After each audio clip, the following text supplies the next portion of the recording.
Hey, welcome back, YouTube. Happy with Black Duck 24 again. This is part 5. However, we are done with Savage for today. Um, Now I'm going to move on to some of, like, a few of my other rifles and uh, guns that I have. Um, where to start? Where to start? Okay, I guess my last video was on. I got something sticking out of my finger. Am I the only one? Um, I ended my Savage series on my 12 gauge shotgun. I know there's some of you that are going to be, oh, this again. Believe me, this one's going to be quick because there ain't nothing, you haven't seen before or nothing fancy about it. Okay, now sticking with 12 gauge. All right, this is my Hatfield SAS 12 gauge semi-automatic shotgun. SAS semi-automatic shotgun. Okay. This is chambered in 2 3/4 to 3-inch. Again, I don't see the need to have anything that's going to shoot 3.5 because I'm not into self-abuse. Okay. This is a 4+1. Everybody can see this is empty. Pretty much straightforward. Again, this is a 28-inch barrel, just like my Stevens Savage 12 gauge. I have the Carlson Cremator. This one is also modified, but I also have. I bought these. The Carlson Cremator choke tubes can cost a little bit of money. When I went and priced the ones at one of my local gun shops, I was almost floored because, I mean, you're talking about a little tube that just screws in here. You know, you wouldn't think they would cost that much, but I got a 2-pack of these for this shotgun for like $64, which I thought was a really good price compared to what I paid for the first one on the Savage. Wow. Now I can't remember which brand choke tubes go into the Savage, but I do know that on this, the Hatfield SAS 12 gauge semi-automatic, these take the Beretta Benelli mobile choke tubes. So normally this is what you're looking at for the end of your barrel. This one has the red fiber optic on the front. I don't know if I'm so much liking the red. It's not very bright, but I can see it. I would think that maybe if I could get a hold of one, I would probably. I don't know enough about these kind of sights because it doesn't have the set screw or anything like that. I don't know enough about them to think, you know what, maybe I just change that out and put a green one in it. But I think I would like the green one that's on the Savage. I think I would like the green on here a little bit more. Something much brighter that's going to soak up more light. But anyway, the Beretta Benelli style choke tube. I got the pair of them for, like I said, like $64. But I got this one, this one is modified. And then I also, it was a 2-pack. They were together. I got this one and a full choke for $64. So good price. But yeah, this one, this is a gas operated semi-auto. And I mentioned in my previous video that it's got some battle scars. I don't know if you're going to be able to see it too good, but yeah, right here, it got a little bit of marring on there. Not a big deal. I mean, and then if you look down here, you can see it's got some nicks and stuff down there. Not really worried about it. The setback to having a wood stock, it's not like I paid a lot of money for this gun. I would like to find composite furniture for this, that would make me really happy. However, this one does not have the Cerakoted barrel and action on it. It is like it's like a glossy finish. Not really a big fan of that. Plus, I think having the gloss finish on a shotgun when you're waterfowl hunting, it tends to hinder your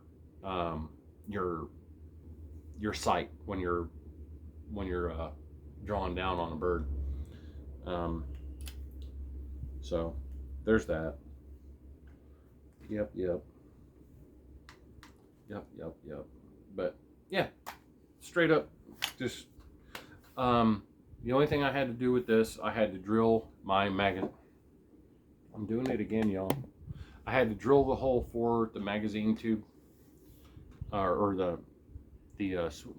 sling swivel or sling stud on the magazine cap, and I had to drill a hole back here. Pre-drill always slightly smaller than what your threads are.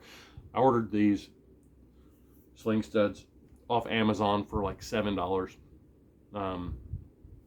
You find center, drill this, and then it has, I had to use some small washers that I had to go and get on the inside, but it also has nylon washers for out here. I didn't set mine up where it'll spin. That kind of drives me nuts, but it's got the nylon washer. You drill your hole, punch that through, or you push that through, and it's got a little nice safety nut on the inside with the auto locker on it. But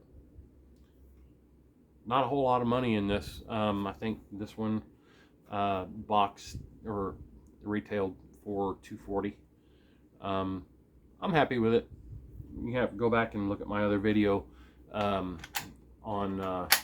disassembly of this, and it shows you what I did to it to help with the cycling, make things a little bit smoother. And you know, I've shot quite a bit of ammo out of this now, and you can see it's pretty smooth now. But yeah, I think it's finally broke in pretty good. We've had it out, I've had it out a few times this year already, and I think it's gonna work out pretty good until I get that Savage 560 field.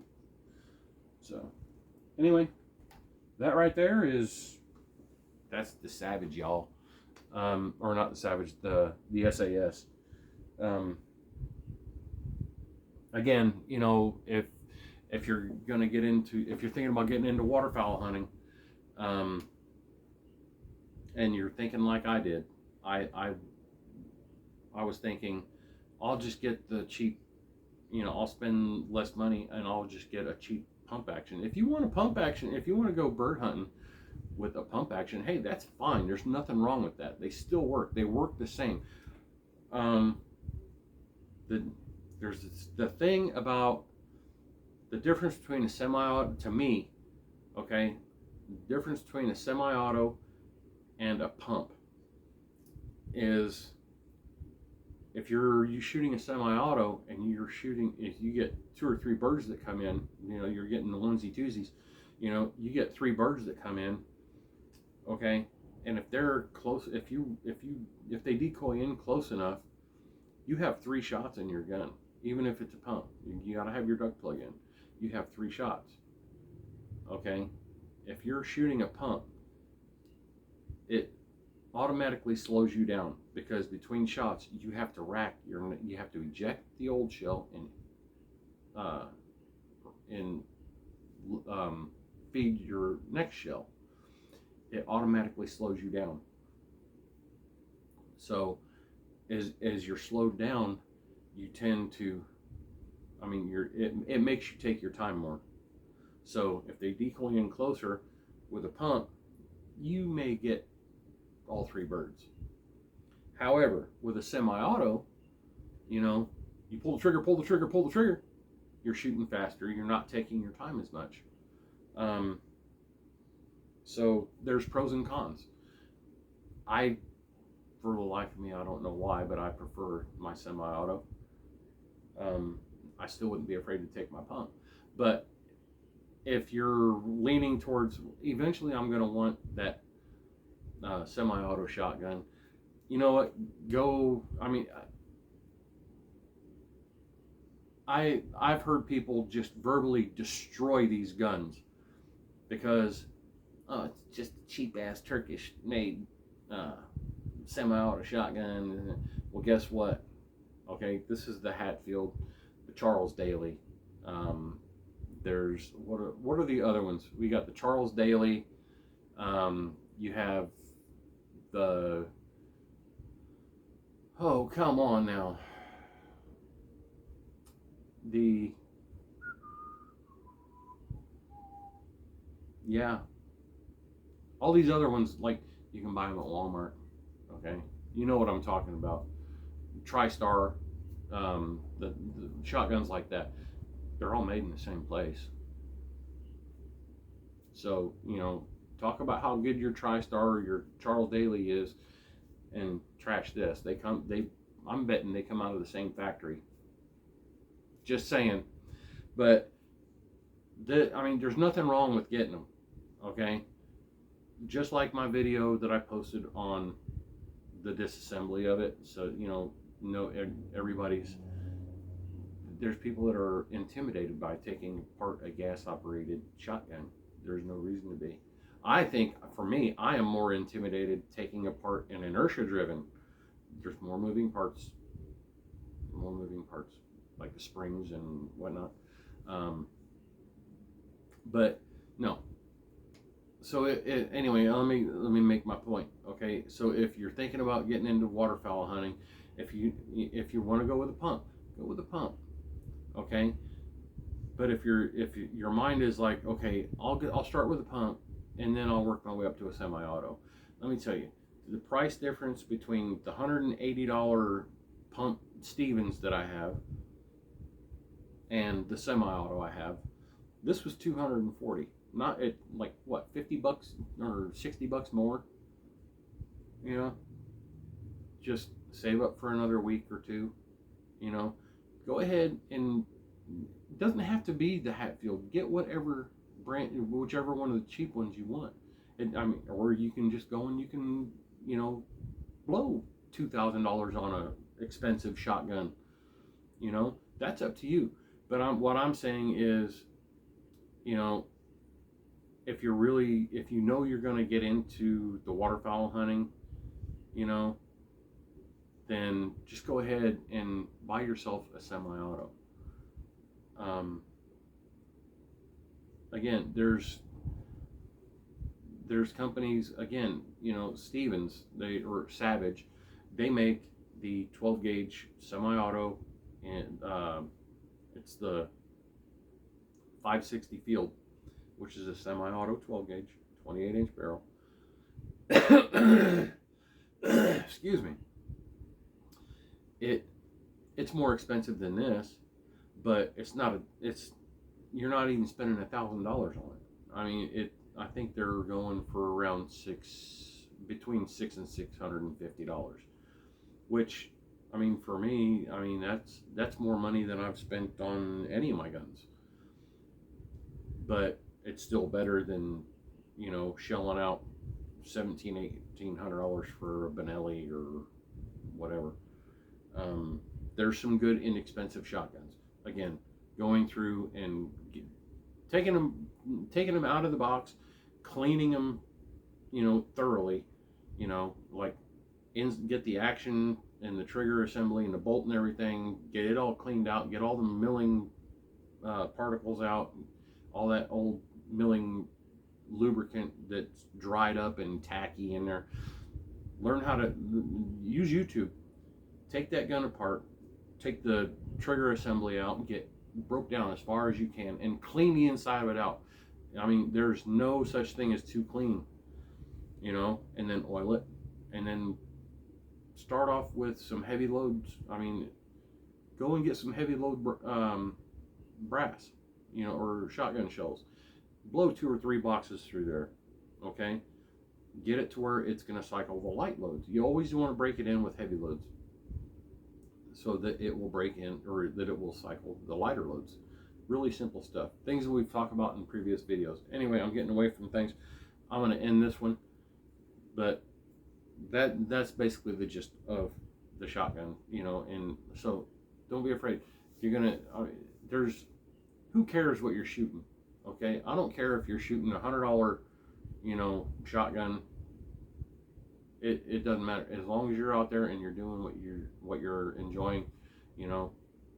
As long as it's ethical and everything, you're not, you know, just peppering with, you know, 22 shot shells at trying to think you're going to take down a duck. No, that's not ethical. But anyway, there's the last of my shotguns. So I'm going to end this one. Hopefully some of this stuff is, again, informative to you, educational, and let me know. Drop me a comment in the comment section. Let me know if you've got the Hatfield, what issues you know, if you've had good luck like I have, if you broke it in and cleaned it and all that, you know, if you've had good luck, let me know. If you have issues, let me know. Maybe there's something I need to watch for on here.